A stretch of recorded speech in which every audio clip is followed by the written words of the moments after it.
नमस्ते, मैं हूं पायल रोहातगी। जी हाँ, आज मैं आपके साथ बात करने वाली हूं अबाउट फ्यू जर्नलिस्ट जिन्होंने ब्लाइंड आर्टिकल्स लिखे थे सुशांत सिंह राजपूत के ऊपर। Starting from Rajeev Masand. राजीव मसंद कौन है? एक मोटा सा आदमी है। I am just describing him, I am not demeaning him. एक मोटा सा आदमी है जो अपने आप को ए लिस्ट जर्नलिस्ट कहता है। उसने सुशांत सिंह राजपूत के ऊपर बहुत सारे ब्लाइंड आर्टिकल्स किए। वो सुशांत सिंह राजपूत को स्कर्ट चेसर से अल्कोहलिक से लेकर एटीट्यूड टैंट्रम थ्रो करने वाला एक्टर बुलाता था। वो ये सब ब्लाइंड आर्टिकल्स इसलिए करता था शायद क्योंकि वो शायद किसी के पेरोल पे था। एंड शॉकिंगली राजीव मसंत ने अभी तक सुशांत सिंह राजपूत के निधन के ऊपर कोई भी ट्वीट नहीं किया है। Imagine, the so called A grade film journalist ने अभी तक कुछ भी नहीं ट्वीट किया है over the death of Sushant Singh Rajput. This is how much he hated him.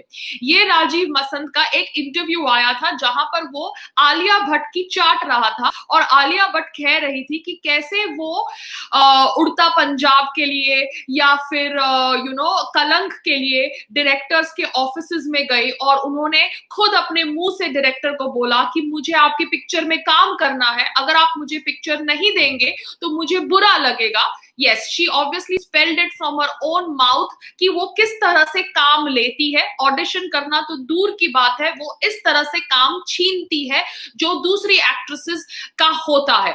उसने खुद अपने मुंह से कबूल किया कि डियर जिंदगी जो फिल्म थी उसने शाहरुख खान के साथ करी थी, राजीव मसंत की इंटरव्यू के अंदर वो कोई दूसरी एक्ट्रेस करने वाली थी। तो ये दिखाता है हमारे जो जर्नलिस्ट हैं भारत के अंदर, जो so called a list journalist है, उनमें से एक नाम है राजीव मसंत का। वो इतना घटिया आदमी है कि वो ब्लाइंड आर्टिकल सुशांत सिंह राजपूत पे कर रहा था सिंस 2017।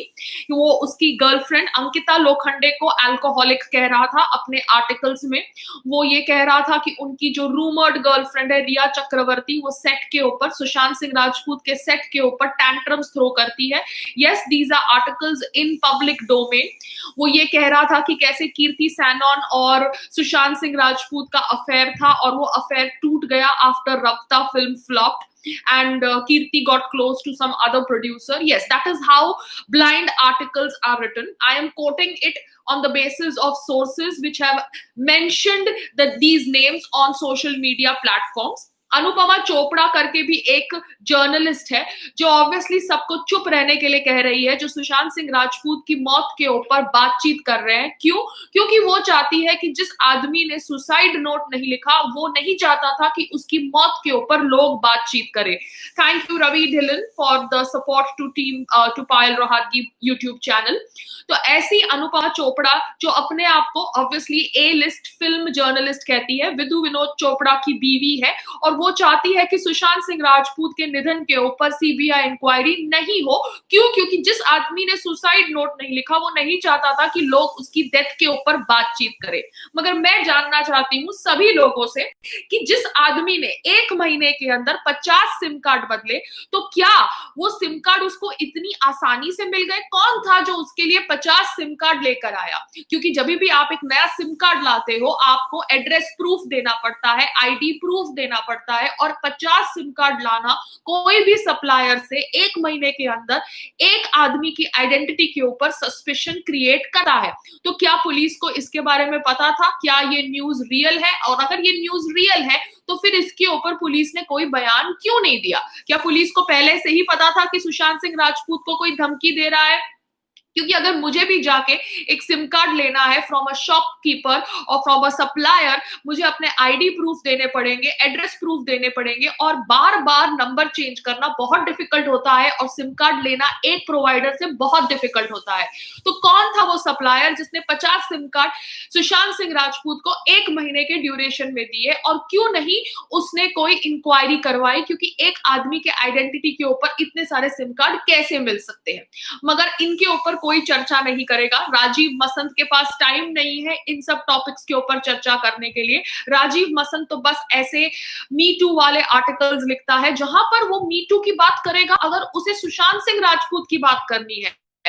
मगर वो मी टू के ऊपर चर्चा नहीं करेगा अगर दिबाकर बैनर्जी के ऊपर बात करनी है। क्यों? क्योंकि उसे ऑब्वियसली सुशांत सिंह राजपूत को टारगेट करना था।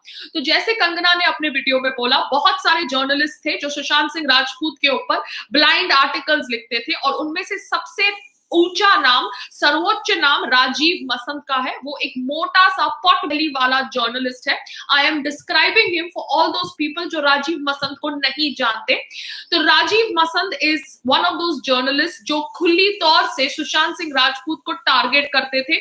उनको उनकी सक्सेस से प्रॉब्लम था, वो उनको स्कर्ट चेसर से लेके अल्कोहलिक से लेके सब कुछ कहते थे। And this man has not even tweeted on the death of Sushant Singh Rajput. तो ये देख के ऑब्वियसली लगता है कि कहीं ना कहीं बहुत ज्यादा बड़ा षड्यंत्र था against Sushant Singh Rajput to target him mentally. And obviously ये जो सिम कार्ड का एंगल है, इसके ऊपर अभी तक कोई इंफॉर्मेशन नहीं मिली है। The police is doing their own bit. वो के संजय लीला बंसाली से लेके सब लोगों को इंट्रोगेट करेंगे, सिद्धार्थ पिठानी को इंट्रोगेट करेंगे, but these are basic questions जिसका जवाब मिलना बहुत जरूरी है कि कैसे एक सप्लायर ने 50 सिम कार्ड सुशांत सिंह राजपूत को 1 महीने के अंदर दिए। तो ये मेरा सवाल था। साथ साथ में राजीव मसंद जैसे घटिया जर्नलिस्ट को एक्सपोज करना भी बहुत जरूरी है, क्योंकि आज कोई 7 फिल्में, आज या ये हफ्ते में कोई 7 फिल्में रिलीज हुई है डिज्नी हॉटस्टार पे। जो फिल्में हैं अभिषेक बच्चन की, आलिया भट्ट की, अक्षय कुमार की, और उनमें से 2 फिल्में कुणाल खेमू और विद्युत जामवाल की भी थी। और इस 7 फिल्मों में 5 एक्टर्स को बुलाया गया for a online chat by Taran Adarsh and not the other 2 actors Kunal Khemu and Vidyut Jammwal, क्योंकि Kunal Khemu and Vidyut Jammwal are not so successful as Abhishek Bachchan and Akshay Kumar and Alia Bhatt. मगर इन 7 की फिल्में एक ही प्लेटफॉर्म पर एक ही टाइम पर रिलीज हो रही थी, मगर इन दोनों को इग्नोर कर दिया गया। तो विद्युत जामवाला ने ऑब्वियसली अपना कंसर्न जाहिर किया on social media platform, and I'm very happy that he spoke about it, because Bharat के अंदर हमें बोलना बहुत जरूरी है। अभी नहीं बोलेंगे तो कभी नहीं बोलेंगे।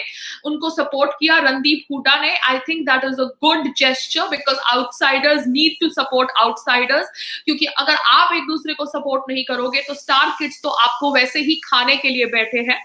Kunal Khemu technically is not an outsider, but yes he is an outsider अगर हम ऐसे देखें तो उनको भी नहीं बुलाया गया for the so called online chat by Taran Adarsh. तो अभी भी सुशांत सिंह राजपूत के निधन के बाद ऐसे जर्नलिस्ट करते हैं from named lobby, that is Taran Adarsh. He did that and he did that publicly and his hypocrisy was called out publicly. तो ये इंफॉर्मेशन मैं आप लोगों के साथ इसलिए शेयर कर रही हूँ क्योंकि मैं चाहती हूँ कि आपको भी पता चले कि फिल्म इंडस्ट्री में कौन कौन से हिपोक्रेट जर्नलिस्ट हैं, starting from Rajiv Masand to Anupama Chopra to Taran Adarsh. And let's wait and watch and hear what the police has to say, because CBI inquiry की अभी तक हमारी मांग पूरी नहीं की गई है. I don't know what the center sarkar is doing. There has been so many protests and so many online petitions, but अभी तक CBI inquiry की मांग पूरी नहीं की गई है. So let's wait and watch and let's see what more unfolds from the mouth of Mumbai police. तब तक के लिए हम एक दूसरे के साथ बातचीत करते रहेंगे और इंफॉर्मेशन शेयर करते रहेंगे और उन लोगों को एक्सपोज करेंगे जिन्होंने सुशांत सिंह राजपूत को वर्थलेस फील कराने में बहुत योगदान दिया. नमस्ते एंड